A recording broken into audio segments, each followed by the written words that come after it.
llegamos al primer domingo de Cuaresma, en la cual vamos a acompañar a Jesús en su camino a Jerusalén.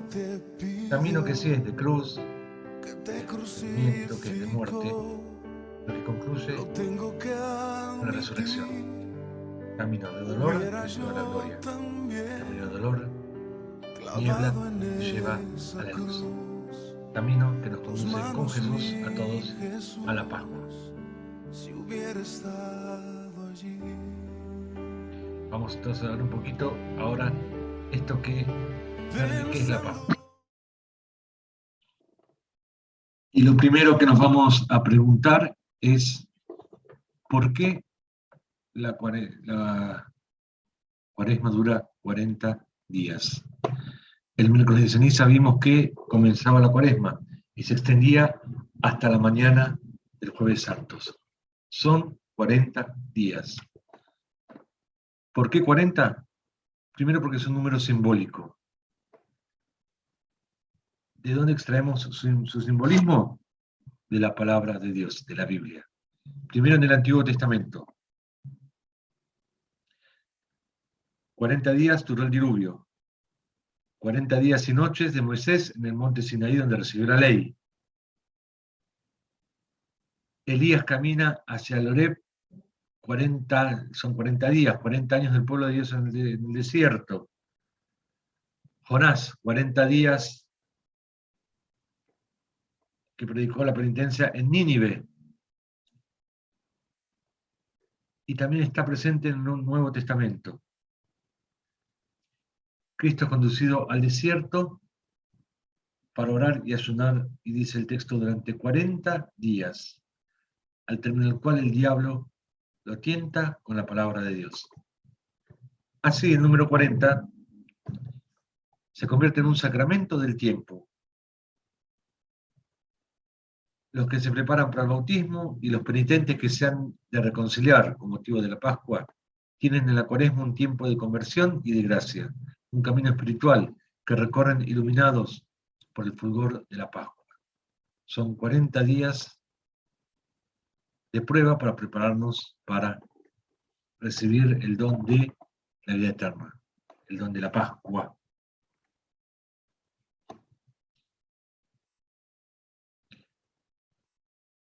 Esta Cuaresma tiene también una dimensión bautismal, ya que nos invita a todos los creyentes, a todos los cristianos, a hacer un camino catecumenal, una catequesis durante estos 40 días. Es básicamente un itinerario de escucha constante de la palabra de Dios,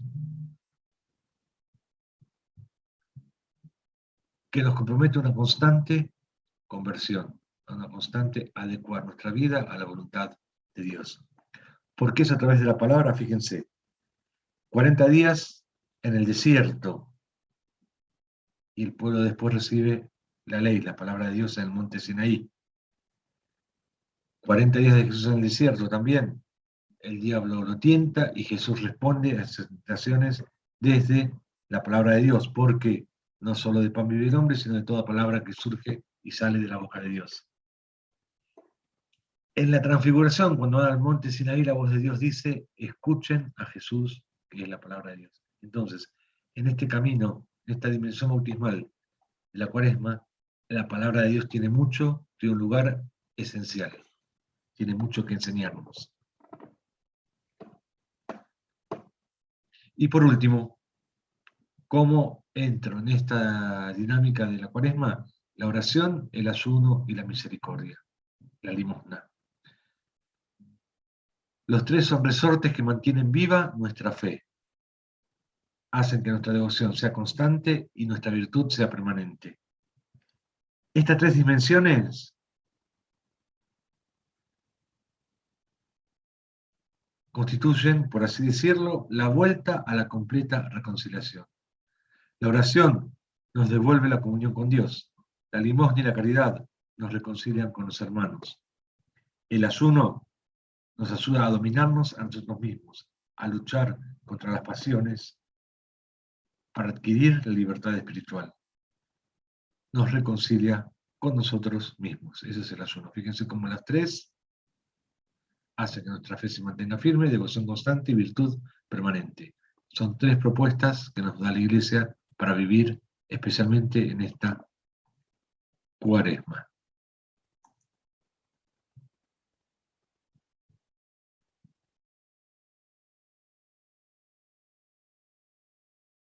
Ahora que ya nos enteramos qué es esto de la Cuaresma que vivimos, qué vamos a hacer, ahora sí nos podemos abocar a los textos de este primer domingo de Cuaresma del ciclo C, que leeremos las tentaciones de Jesús según San Lucas.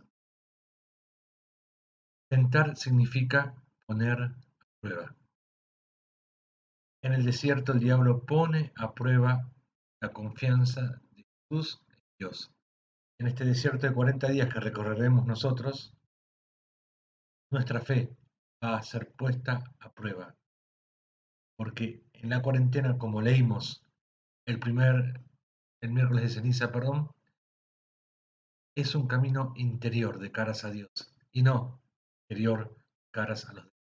Entonces, dejemos que Jesús transite en nuestro corazón y Jesús vaya transformando el corazón y lo vaya haciendo parecer cada día más al suyo. El demonio también nos va a poner a prueba a nosotros para que evitemos ser.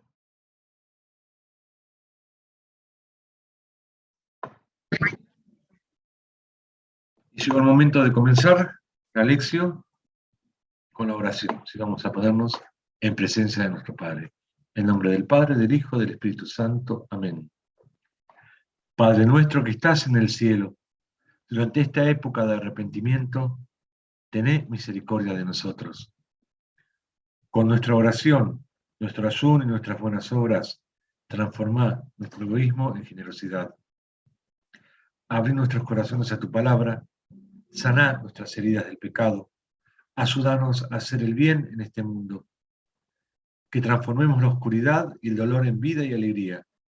Concédenos estas cosas por nuestro Señor Jesucristo. Amén.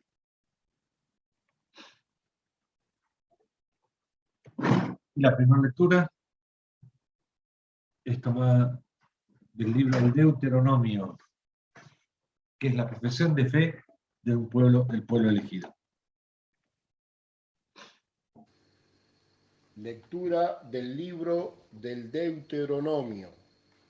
Moisés habló al pueblo diciendo: Cuando entres en la tierra que el Señor, tu Dios, te da en herencia, cuando tomes posesión de ella y te establezcas allí, recogerás las primicias de todos los frutos que extraigas de la tierra que te da el Señor, tu Dios.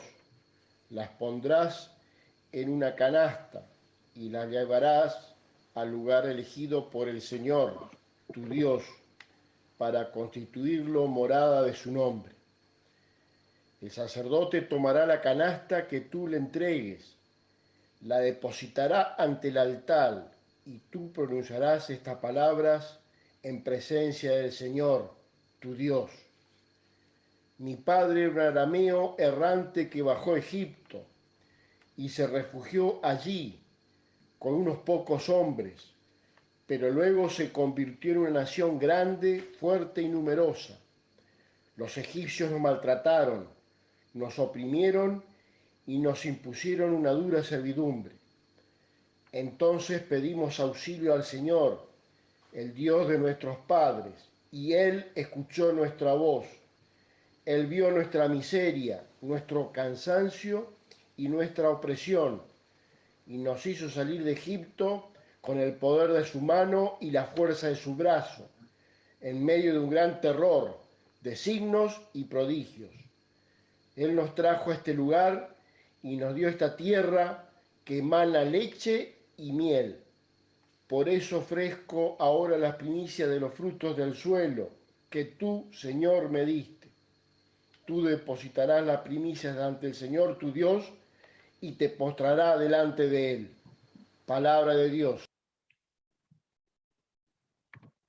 Y como bien Carlos leyó, el pueblo de Dios debe tener gestos de agradecimiento con aquel que lo liberó de la esclavitud de Egipto.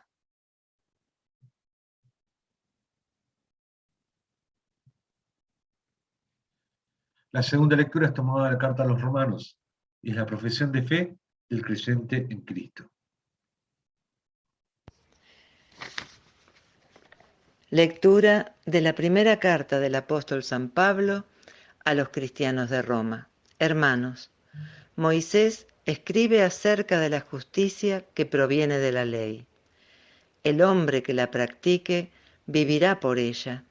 En cambio, la justicia que proviene de la fe habla así: no digas en tu corazón, ¿quién subirá al cielo? Esto es para hacer descender a Cristo. O bien, ¿quién descenderá al abismo? Esto es para hacer subir a Cristo de entre los muertos. Pero ¿qué es lo que dice acerca de la justicia la fe? La palabra está cerca de ti, en tu boca y en tu corazón, es decir, la palabra de la fe que nosotros predicamos. Porque si confiesas con tu boca que Jesús es el Señor y crees en tu corazón que Dios lo resucitó de entre los muertos, serás salvado. Con el corazón se cree para alcanzar la justicia, y con la boca se confiesa para obtener la salvación. Así lo afirma la Escritura: el que cree en Él no quedará confundido. Porque no hay distinción entre judíos y los que no lo son. Todos tienen el mismo Señor, que colma de bienes a quienes lo invocan, ya que todo el que invoque el nombre del Señor se salvará. Palabra de Dios. Y como Nínez nos acaba de leer, el cristiano debe reconocer que Cristo lo liberó del pecado a través de gestos de gratitud y de adoración.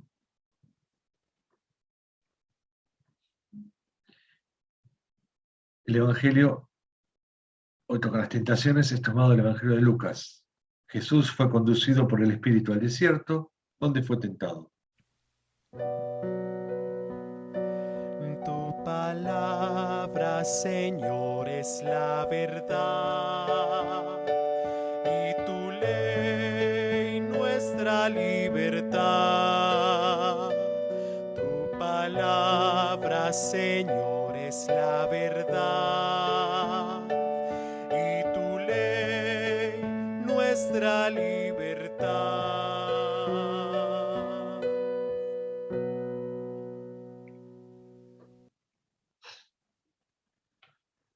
Te proclamo la buena noticia que es nuestro Señor Jesucristo según San Lucas. Jesús, lleno del Espíritu Santo, regresó de las orillas del Jordán y fue conducido por el Espíritu al desierto, donde fue tentado por el demonio durante 40 días. No comió nada durante esos 40 días y al cabo de ellos tuvo hambre.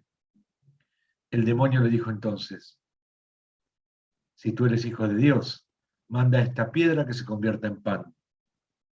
Pero Jesús le respondió: dice la Escritura, el hombre no vive solamente de pan. Luego, el demonio lo llevó a un lugar más alto, le mostró en un instante todos los reinos de la tierra y le dijo: te daré todo este poder y el esplendor de estos reinos, porque me han sido entregados y yo los doy a quien quiero. Si tú te postras delante de mí, todo esto te pertenecerá. Pero Jesús le respondió: está escrito, adorarás al Señor tu Dios y a Él solo rendirás culto.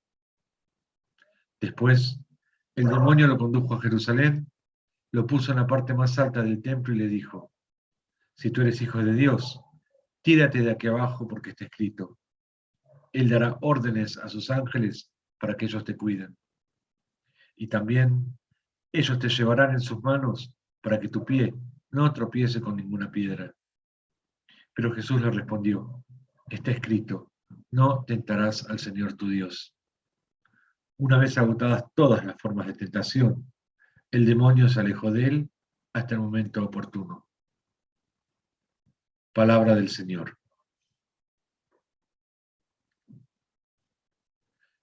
Algunas palabritas en torno al Evangelio de hoy. La primera tentación es que convierta la piedra en pan. Sabemos por los mismos relatos evangélicos qué éxito tuvo Jesús cuando multiplicó los panes. Tenemos la experiencia de ver cuántos políticos compran adeptos y votos por una bolsita de alimentos. Esta tentación nos recuerda que el hombre no vive solo de su estómago. Jesús se niega a usar el poder de Dios en beneficio propio.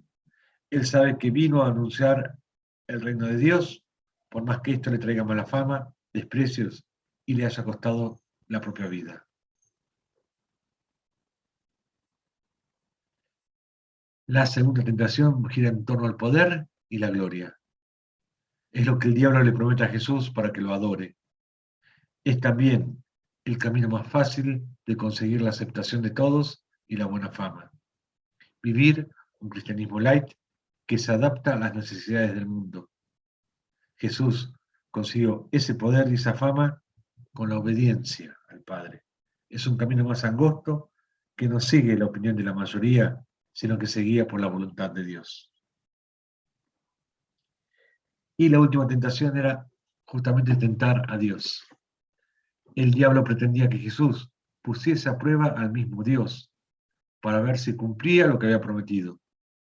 Debemos siempre pedir el auxilio divino cuando lo necesitamos, pero debemos tener la suficiente humildad para no exigirle cómo debe responder y dejar que Dios actúe según él considere lo que es más apropiado.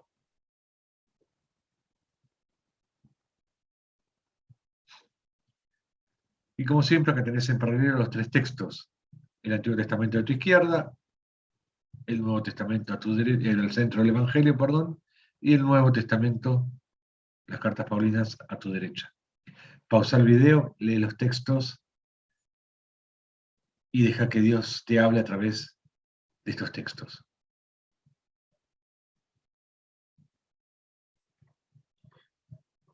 Y una vez que ya Dios te habló, contestale vos ahora con el Salmo 90, que es un salmo de peregrinación, que hace entrar en escena un rey comprometido en una guerra a la vez nacional y religiosa contra naciones paganas, y por ellas contra los poderes del mal desencadenados. Esta lucha es de naturaleza escatológica. Es la lucha del rey, el Mesías, contra todas las fuerzas que nos oprimen. Es el combate que Jesús llevó a cabo.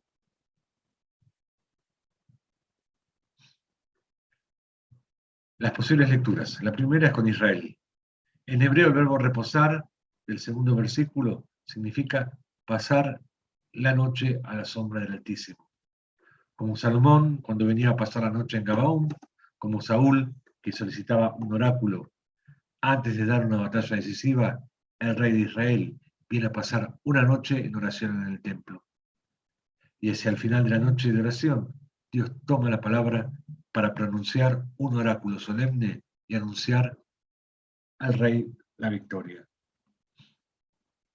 ¿Querés leerlo con Jesús?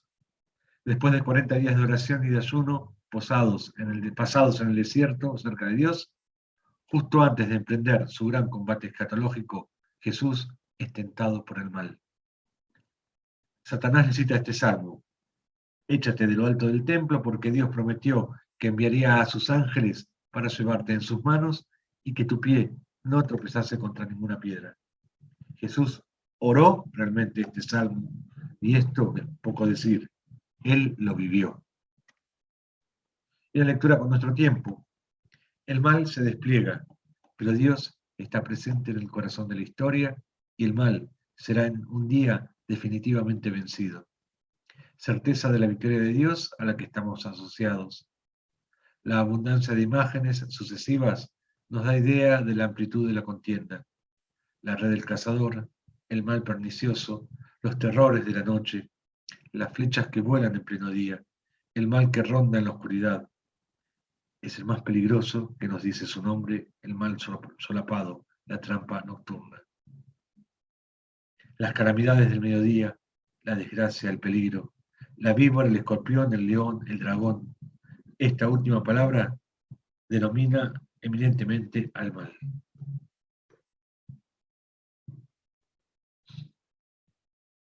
Escucha el salmo.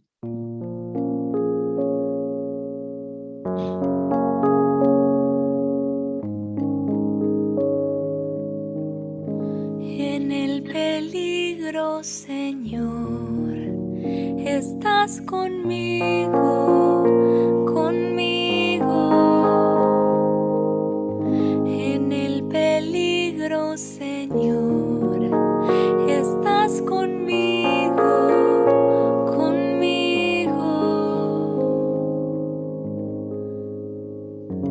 Tú que vives al amparo del Altísimo y resides a la sombra del Todopoderoso, di al Señor, mi refugio y mi baluarte, mi Dios, en quien confío. En el peligro, Señor, estás conmigo, conmigo. No te alcanzará ningún mal, ninguna plaga se acercará a tu carpa, porque Él te encomendó a sus ángeles para que te cuiden en todos tus caminos. En el peligro, Señor, estás conmigo, conmigo. Ellos te llevarán en sus manos para que no tropieces contra ninguna piedra. Caminarás sobre leones y víboras, pisotearás cachorros de león y serpientes.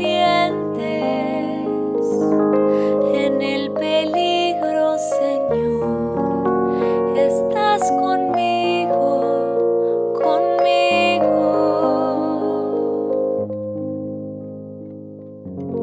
Él se entregó a mí, por eso yo lo libraré, lo protegeré, porque conoce mi nombre.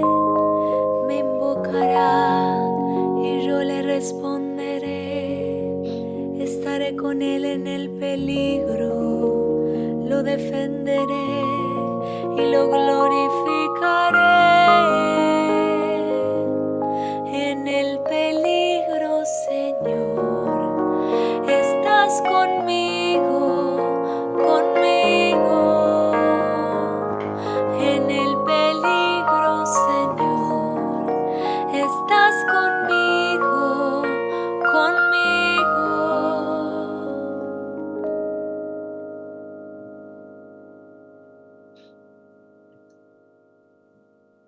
Volvé a pausar este video y usa el salmo como tu excusa para hablar ahora vos con Dios.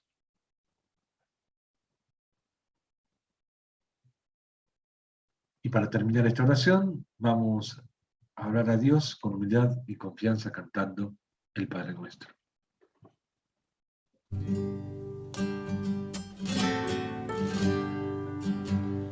Padre nuestro que estás en el cielo, santificado sea tu nombre.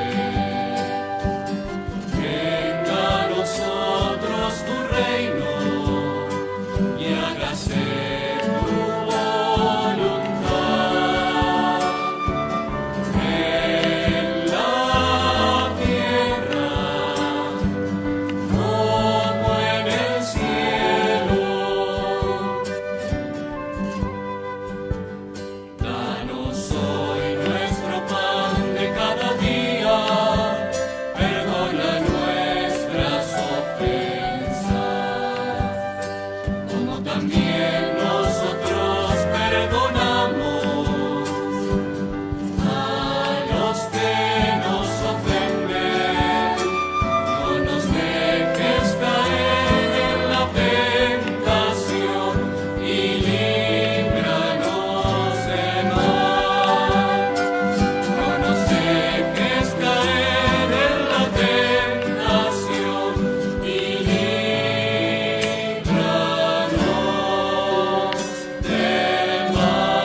la consigna para esta semana es simple. En el Padre Nuestro siempre decimos, líbranos de la tentación. ¿Qué cosas hacen que te puedas sentir libre de esa tentación? ¿Qué cosas te ayudan a vos a librarte de esa tentación? A librarte de esta prueba que el Señor nos pone para que podamos aumentar nuestra fe.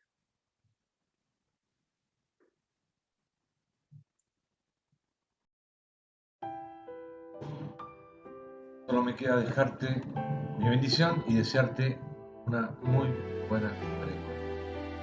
El Señor esté con vos y la bendición de Dios Todopoderoso, que es Padre, Hijo, Santo, no solo vos. Si hubiera estado allí entre la multitud, entregar a Dios todas las cosas que tu muerte pidió.